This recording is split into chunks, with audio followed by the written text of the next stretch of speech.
Hi, this is Kathy from Gadget Stop 321.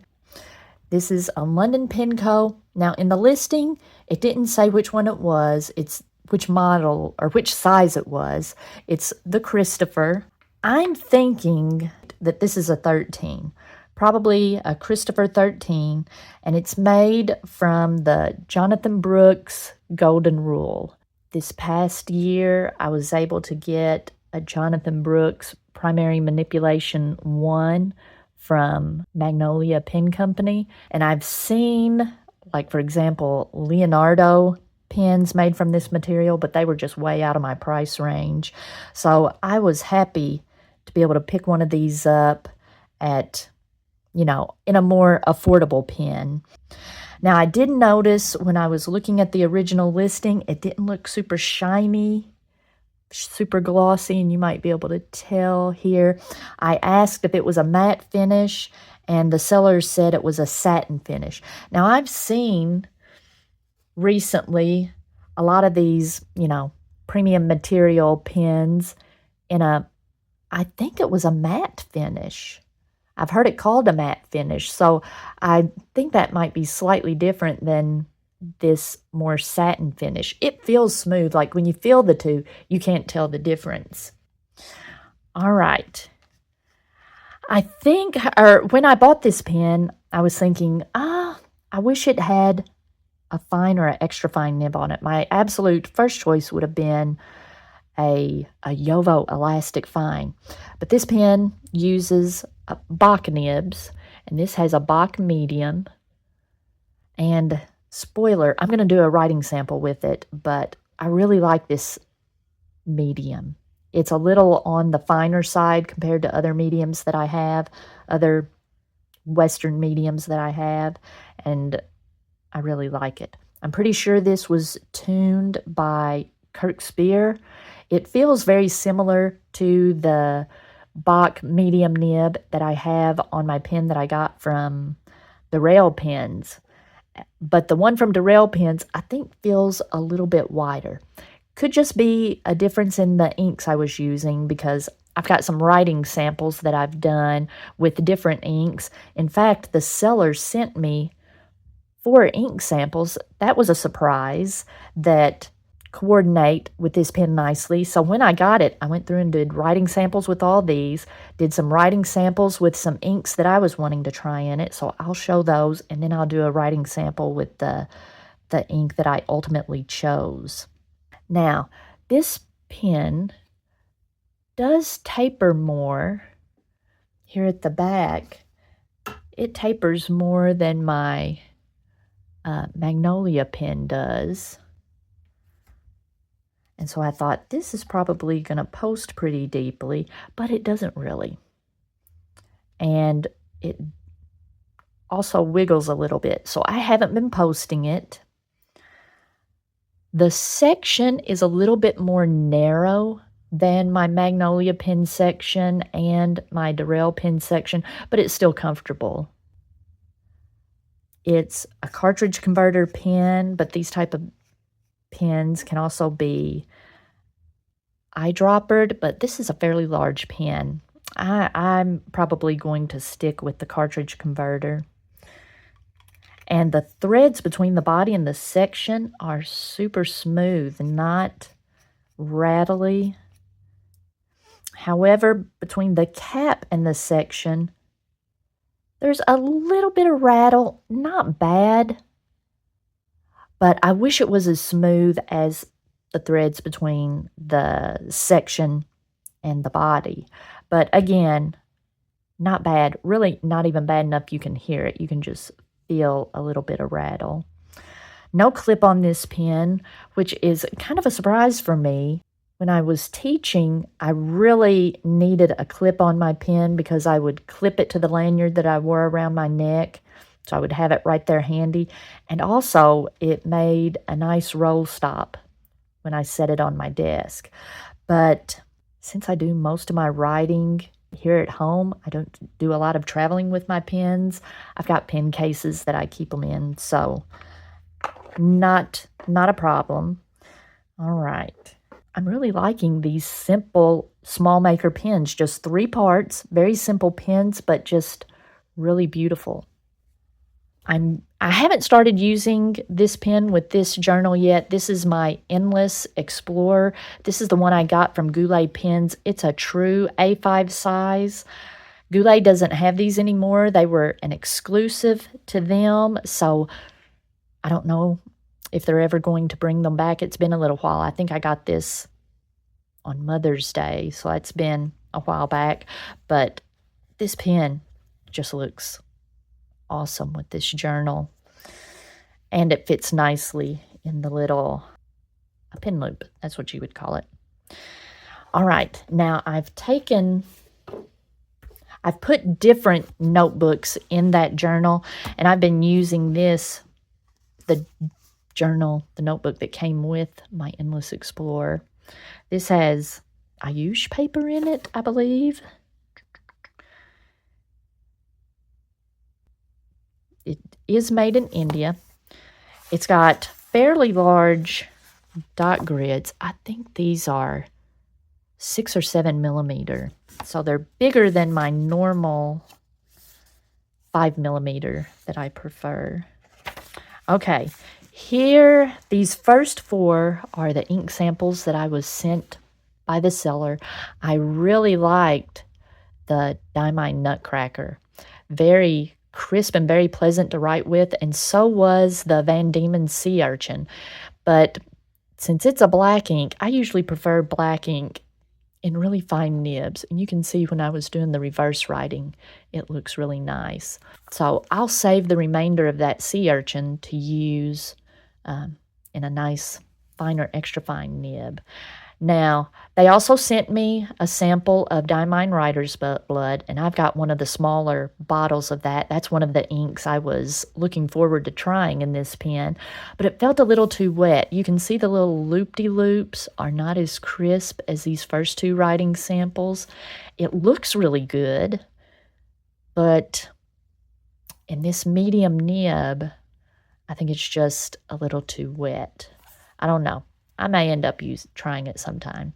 And the same thing with the Diamine Dragon Blood. It looks really good. It's got some shimmer in it. You can see in the little swatch there, and even in the writing.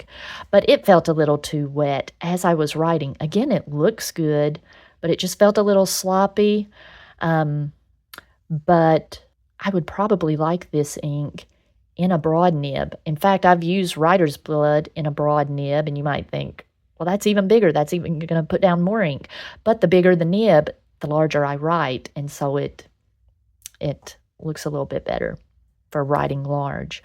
But these shimmering inks tend to be kind of wet like that to keep the shimmer going.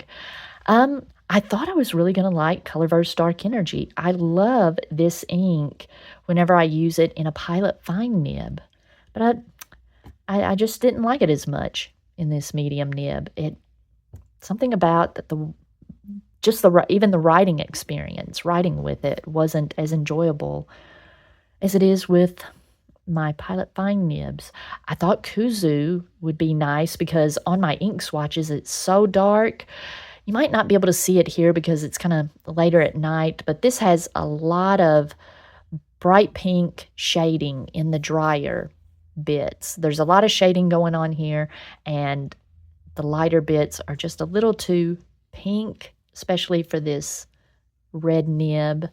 I really liked Noodler's Black Swan and English Roses. I've got a sample of that. I might end up getting a bottle of it. We'll see. After I go through the sample in this pen, we'll see how I feel about it. Van Diemen's Rhubarb is also kind of a pinky ink, but I usually like it in medium nibs. But in this nib, the shading is just too splotchy looking. I didn't like it as much. Tasha Hokusai Benasuchi, again, a little too splotchy. Noodler's Red Black, I really liked it. It put down a nice crisp line, and it was enjoyable to write with. And Rouge Granat. Rouge Granat was not as crispy as the Noodler's Red Black. So I went with the Noodler's Red Black. I had a sample of it. I put everything I had left in here, and I've been enjoying it. But Rouge Granat felt a little more luxurious, so when I get done with this, I'm probably going to try Rouge Granat. And then I'll try Black Swan and English Roses. So I've got a lot of samples to go through before I have to decide what I want to buy a bottle of. But it will most likely be a reddish or a dark maroon ink. But I did like this brown ink in it. That was really pleasant to write with. And that would work. That would work in here. All right. So I'm going to put that away. What do I want to write on? I'll write in my Hobonichi. Oh, Jasper Vane is another Birmingham Pen Co. Jasper Vane was a brown ink. Ooh, and it matches the shading, the lighter brown and darker brown. Matches that. I enjoyed writing with that ink. All right.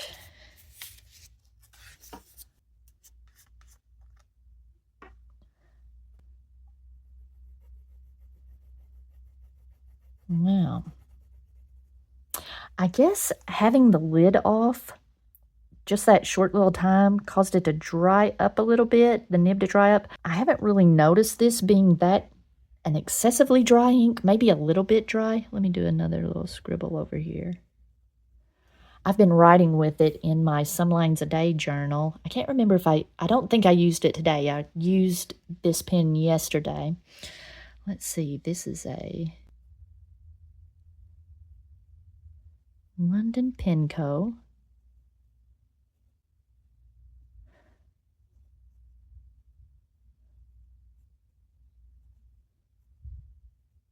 I'm not going to put down the number, but I think it is a Christopher 13. There's also a 14 and a 15. And this is Noodler's Red Black. I haven't used this ink in a while, but I remember I really liked it when I originally tested it.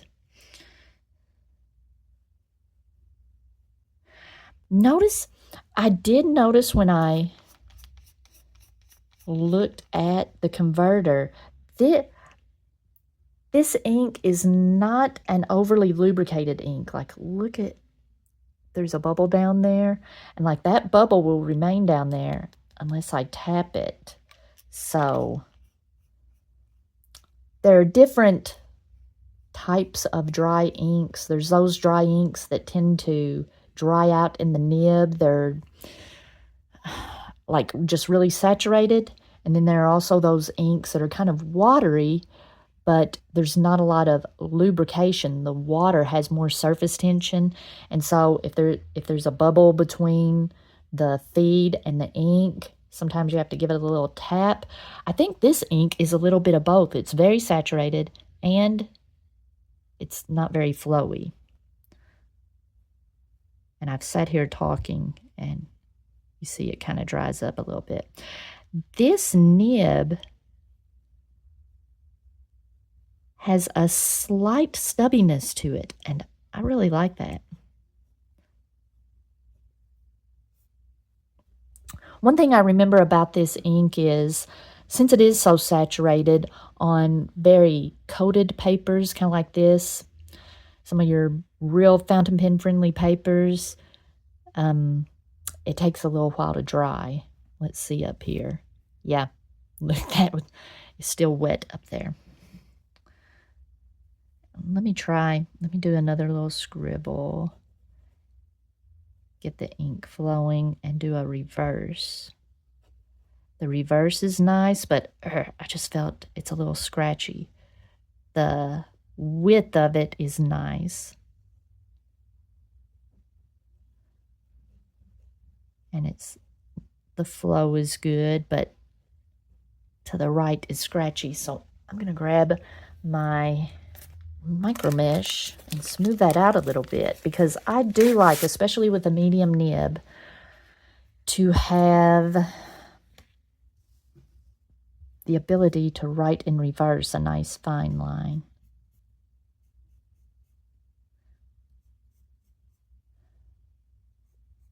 And so since it's scratchy to the right, I'm just making little strokes to the right very gently till it quits digging into the paper, and do just a little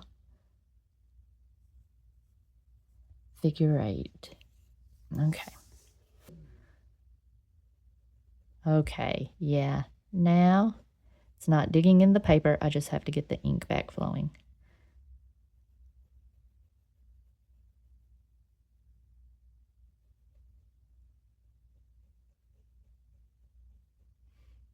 Yeah. So regular and reverse. Okay. So I'm just doing this writing sample here. I really like the look of red black, and I like the crispiness of it. It's not overly wet, but the downside is, because it is so saturated, it takes forever to dry, and it's kind of quick to dry out in the nib.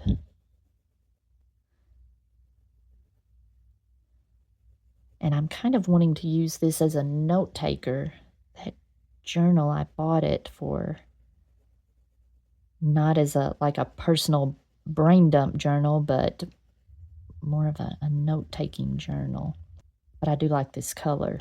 So let's see. Now let's see if I can polish this up. One thing when you're using those polishes, you do not want to get them on the threads. I'm not going to mess with the section tonight because I'll have to use some masking tape, and I've got it inked up. So I am just going to cap it and try polishing the cap. And I used my Anderson Pens micro gloss and polished the cap.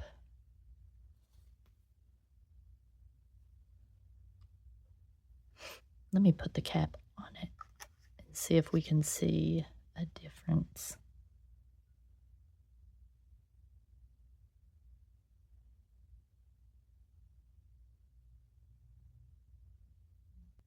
I can't really feel a difference.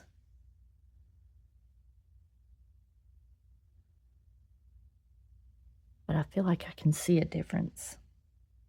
The glare on it in person looks a little more sharp.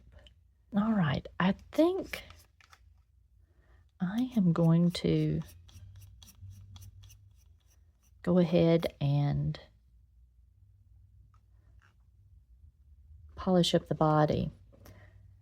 Now, to polish up the body, I have to put some masking tape on the threads. I do not want to get any of this micro gloss in the threads.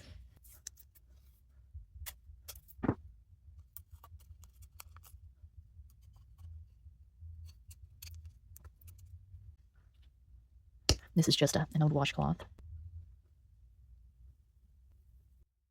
And actually,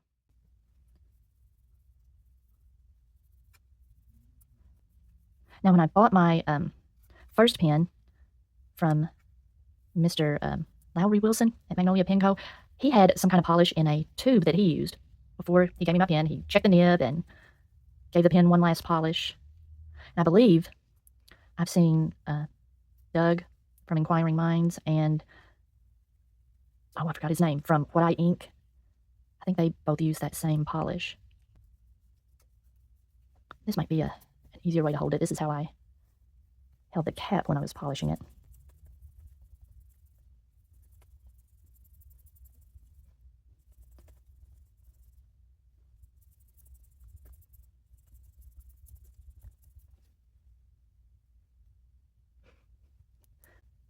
I don't know how well this is showing up. Like, the glare right there still looks a little soft, but when I'm looking at it here in person, up close, it does look shinier. Especially the red looks very jewel-like. Yeah, when these pins are shined up, you can really see the glitteriness of the material, the chatoyance, the depth. Now I can uncover the threads.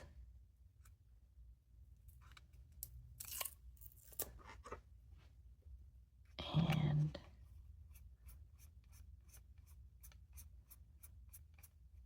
reassemble.